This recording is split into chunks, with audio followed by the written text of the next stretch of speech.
وہ توبہ دے دی جائے تو اس کی بخشش ہو جائے۔ اصلاح کے اندر تانے نہیں دیے جاتے، اصلاح کے اندر اگر کوئی بندہ ٹھیک ہو جاتا ہے پھر اس کو بار بار اس کا گناہ یاد نہیں کروایا جاتا۔ حدیث پاک کے اندر رسول پاک علیہ الصلوۃ والسلام فرماتے ہیں ایک آدمی نے گناہ کیا پھر اس نے توبہ کر لی، توبہ کرنے کے بعد اگر کسی نے بھی اس کو اس گناہ کا تانا دیا، اللہ کے ذمے ہے کہ اللہ مرنے سے پہلے اس تانا دینے والے کو اس گناہ میں ضرور مبتلا کرتے ہیں۔ اللہ کے ہاں یہ پسند نہیں ہے کسی پر اعتراض کرنا، بھرمار کر دینا اعتراض کی، اور کسی کو بھی ایسا نہ بنانا کہ ہماری آنکھوں میں جچ سکے۔ ہمارے نزدیک مولوی بھی کسی کام کا نہیں، ہمارے نزدیک حاجی بھی کسی کام کا نہیں، ہمارے نزدیک صدقہ خیرات کرنے والا بھی کسی کام کا نہیں، ہمارے نزدیک حکمران بھی کسی کام کے نہیں، ہمارے نزدیک نمازی بھی کسی کام کے نہیں۔ ہم نے ساری امت کو آج کنڈم کر دیا ہے۔ یہ وہ گناہ ہے جو آج بڑی کثرت سے، بڑی شدت سے آج ہمارے سب کے اندر موجود ہے۔ اللہ ہماری سب کی حفاظت فرمائے۔ اس گناہ کی وجہ سے امت پورے کا پورا معاشرہ بگڑتا ہے اور اللہ کی طرف سے بڑے برے فیصلے اس امت کے لیے آتے ہیں۔ اخیر کے اندر دو حدیثیں بہت اہتمام سے سامنے رکھیں۔ ایک حدیث ہے مسلم شریف کی، رسول پاک علیہ الصلوۃ والسلام فرماتے ہیں من قال ہلک الناس فہو اہلکہم، جس نے یہ کہا کہ لوگ برباد ہو گئے، آج یہ جملہ بہت ہے، برباد ہو گئے جی، ڈوب گیا پاکستان، ڈوب گئی یہ امت، ختم ہو گئی فلانے، برباد ہو گئے، جس نے بھی یہ کہا من قال ہلک الناس فہو اہلکہم، جس نے کہا کہ لوگ برباد ہو گئے، اللہ کے نزدیک وہ کہنے والا سب سے زیادہ برباد ہوگا۔ اس لیے کہ یہ کہنے کا جملہ نہیں ہے۔ اگر ہم سمجھتے ہیں کہ امت کے اندر بیماری ہے تو اس کی اصلاح کی کوشش کریں۔ اگر ہم سمجھتے ہیں کہ مولوی کے اندر بیماری ہے اس کو ٹھیک کرنے کی کوشش کریں، کر کے دکھائیں۔ اگر ہم سمجھتے ہیں کہ مسجد والے خراب ہیں ان کو ٹھیک کرنے کی کوشش کریں۔ یہ جملہ کہہ دینا کہ برباد ہو گئے، اس سے منع فرمایا من قال ہلک الناس فہو اہلکہم،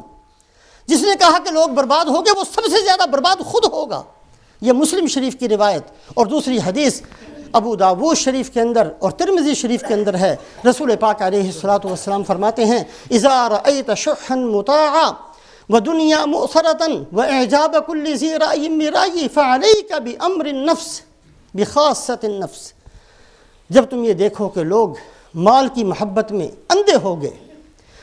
بخل کی اتباع کی جاتی ہے، صرف مال ہی مقصود ہے، ہر چیز مال کی حصول کا سبب بن گئی، ہر چیز کا نتیجہ یہ کہ مجھے مال ملنا چاہیے، اور ہر آدمی اپنی رائے پر خوش ہے، اور ہر آدمی اپنے آپ کو ہی بہت بڑا بزرگ سمجھے بیٹھا ہے، اپنے آپ کو ہی سب سے بڑا عقل مند سمجھتا ہے۔ آپ نے فرمایا کہ اب یہ اصلاح نہیں ہوگی، ایسے موقع پر صرف اپنے آپ کو دیکھنا، لوگوں کی فکر چھوڑ دینا۔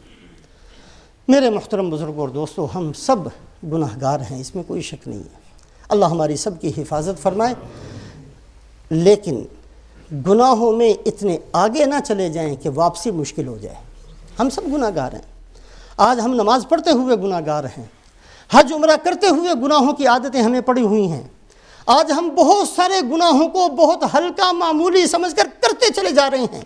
جوانی میں بھی کیا ہے، بڑھاپے کے اندر بھی اس گناہ کو چھوڑنے کے لیے تیار نہیں ہیں، بال سفید ہیں پھر بھی کرتے چلے جا رہے ہیں۔ ایک نہیں، بہت سارے گناہ ہمارے اندر ہیں۔ بہت سارے گناہ آنکھوں سے تعلق رکھتے ہیں، بہت سارے گناہ زبان سے تعلق رکھتے ہیں، بہت سارے گناہ کانوں سے تعلق رکھتے ہیں، بہت سارے گناہ لاتوں سے تعلق رکھتے ہیں، بہت سارے گناہ دماغ سے تعلق رکھتے ہیں۔ ہم بہت گناہوں کے عادی بن چکے ہیں، اس میں کوئی شک نہیں، لیکن اللہ کے لیے گناہوں کی اس حد تک نہ جائیں کہ واپسی مشکل ہو جائے۔ جیسے اسٹوڈنٹ، طالب علم، اس کو کوئی پڑھاتا ہے، پڑھاتے ایک وقت آتا ہے کہ استاد کہتا ہے جتنا میں نے پڑھانا تھا پڑھا دیا، اب تجھے پڑھانے کی ضرورت نہیں ہے، جس لائن پر تجھے چلانا چاہتا تھا تو چل پڑا ہے۔ اسی طریقے سے کوئی اللہ والا کسی اپنے مرید کو اوپر محنت کرتا ہے، کرتے ایک وقت آتا ہے اس کو خلافت دیتا ہے، ٹھیک ہے جی جہاں تک میں نے تیری اصلاح کرنی تھی کر دی، جس لائن پر چلانا چاہتا تھا تو چل پڑا ہے، اب میرے پاس آنے کی ضرورت نہیں۔ بالکل اسی طریقے سے شیطان بھی محنت کرتا ہے۔ شیطان محنت کرتے ایک وقت آتا ہے کہ شیطان اعلان کرتا ہے کہ یہ بندہ جس راستے پر اس کو میں چلانا چاہتا تھا اس راستے پر چل پڑا ہے، اب اس کو گمراہ کرنے کے لیے مجھے آنے کی ضرورت نہیں ہے۔ اس کو عادت پڑ گئی ہے گناہوں کی، گناہ ہلکے ہو گئے ہیں، اس کے نزدیک نیکیوں کی کوئی حیثیت نہیں رہی ہے، یہ جس جہنم کے راستے پر اس کو ڈالنا چاہتا تھا یہ اس پر چل چکا ہے۔ وَلَٰكِن يُرِيدُ الشَّيْطَانُ أَن يُضِلَّكُمْ ضَلَالًا بَعِيدًا، اللہ فرماتے ہیں کہ شیطان چاہتا ہے کہ تمہیں گمراہی میں بہت دور لے جائے۔ سورہ قاف کبھی اللہ موقع دے، اس کے اندر اللہ نے حشر کا منظر بیان کیا، کیسے ہوگا میدان حشر، بڑی تفسیر بیان کی سورہ قاف کے اندر۔ وہاں اللہ فرماتے ہیں وَجَاءَتْ كُلُّ نَفْسٍ مَّعَهَا سَائِقٌ وَشَهِيدٌ، ایک ایک بندے کو، ہر بندے کو اللہ کے سامنے اس حالت میں لایا جائے گا کہ ایک فرشتے نے اس کو پکڑا ہوا ہوگا اور ایک فرشتے کے ہاتھ میں اس کا نامہ اعمال ہوگا، جو پوری زندگی میں اس نے کرتوت اعمال کیے ہیں، نامہ اعمال اٹھا کر ایک فرشتہ لا رہا ہے اور ایک فرشتہ اس کو پکڑ کر اللہ کے سامنے پیش کر دیا۔ آپ صلی اللہ علیہ وسلم فرماتے ہیں کہ تم میں سے کوئی بندہ ایسا نہیں جس کی براہ راست اللہ سے بات نہیں ہوگی، کوئی ترجمان نہیں ہوگا، کوئی پردہ نہیں ہوگا۔ اس کے بعد فرمایا اتقوا النار ولو بشق تمرہ، دیکھو جہنم سے بچو اگرچہ کھجور کا ٹکڑا دے کر ہی کیوں نہ ہو، کسی نیکی کو معمولی نہ سمجھنا۔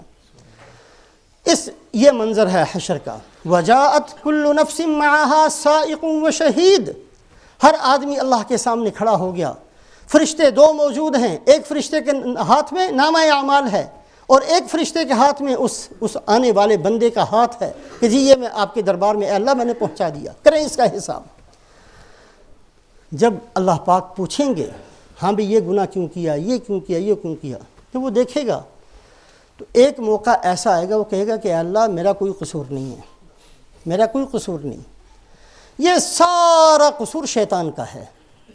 اس نے میری جان ہی نہیں چھوڑی، میرا پیچھا ہی نہیں چھوڑا، مجھے گمراہ ہی کرتا رہا، مجھے ہر کسی وقت بھی اس نے اچھے کام کے کرنے کی مہلت ہی نہیں دی، سارا گناہ اس شیطان کا ہے۔ اللہ پاک اس کو بلائیں گے، پوچھیں گے ہاں بھئی تو نے اس کو گمراہ کیا، تو شیطان جو جملہ کہے گا قال قرینہ ربنا ما اطغیتہ ولکن کان فی ضلال بعید، اے اللہ نہیں میں نے نہیں اس کو گمراہ کیا، میں نے تو کب سے اس کو چھوڑ دیا تھا، ایک راستہ دکھایا یہ بڑی خوشی سے چل پڑا، میں نے اس کو گناہ کرنے سکھائے، اس کو بڑا مزہ آنے لگ گیا اس میں نے اس کو حرام کا راستہ بتایا، یہ تو میرا لگام چھڑا کر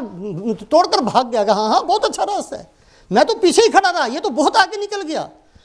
قال قرینہ ربنا ما اطغیتہ، اے اللہ میں نے نہیں اس کو ہر گمراہی کے اندر اس کو لے کر گیا، یہ خود گیا ہے،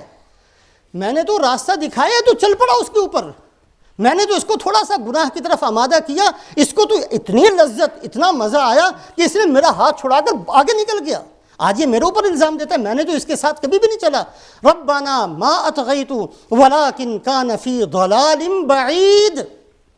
اے اللہ میں نے نہیں اس کو گمراہ کیا، یہ خود گمراہی کے اندر اتنا آگے چلا گیا تھا، اتنا دور نکل گیا تھا، پچھلا راستہ اس کو نظر آنا بند ہو گیا، اس کی سوچ ہی ختم ہو گئی کہ میں مسلمان ہوں، اس نے سوچنا ہی چھوڑ دیا کہ میری زندگی کا مقصد کیا ہے، اس نے کبھی غور ہی نہیں کیا کہ میں نے قبر میں جانا ہے، اس نے کبھی سوچنا گوارا نہیں کیا کہ میں نے اے اللہ تیرے سامنے کھڑے ہونا ہے، اس نے کبھی سوچا ہی نہیں کہ جنت اور جہنم بھی کوئی چیز کا نام ہے، اس نے کبھی سوچا ہی نہیں کہ وہاں اعمال نے کام آنا ہے، اس نے تو میرا ہاتھ چھڑایا اور اتنا دور چلا گیا۔ ربنا ما اطغیتہ ولکن کان فی ضلال بعید۔ اللہ فرمائیں گے قال لا تختصموا لدی وقد قدمت الیکم امر الوعید، یہاں میرے سامنے بحث کرنے کی ضرورت نہیں ہے، یہ ساری باتیں میں پہلے بتا چکا تھا۔ ما یبدل القول لدی وما انا بظلام للعبید، جو میں کہہ چکا تھا اس کو میں نے بدلنا نہیں ہے اور میں کسی پر ظلم نہیں کروں گا۔ آج جو گمراہ ہو کر آیا ہے وہ اپنے ہی گناہوں کی سزا بھگتے گا۔ اور اس کے بعد فرمایا یوم نقول لجہنم حل امتلأت وتقول حل من مزید، سب کو جہنم میں پھینک کر پھر جہنم سے پوچھا جائے گا بھر گئی ہو کہ نہیں، کہے گی نہیں اللہ مجھے اور چاہیے۔ یہ حشر کا منظر ہے، ہمارے سامنے ہے، آج نہیں تو کل ہم نے وہاں پہنچنا ہے، ہم سب گناہ گار ہیں، اللہ پاک ہمیں گناہوں سے توبہ کی توفیق نصیب فرمائے، لیکن ہم میں سے ہر آدمی آج اس بات کا ارادہ کرے کہ میں نے پیچھے آنا ہے، اتنا آگے نہ چلا جاؤں کہ واپسی مشکل ہو جائے اور وہیں میرا کہیں مرمرا کر انتقال ہو جائے، ختم ہو جاؤں، نہیں، بلکہ میں نے واپس آنا ہے، میں نے اپنی قبر کے بارے میں سوچنا ہے، اپنی آخرت کے بارے میں سوچنا ہے۔ اللہ ہم سب کو عمل کی توفیق نصیب فرمائے۔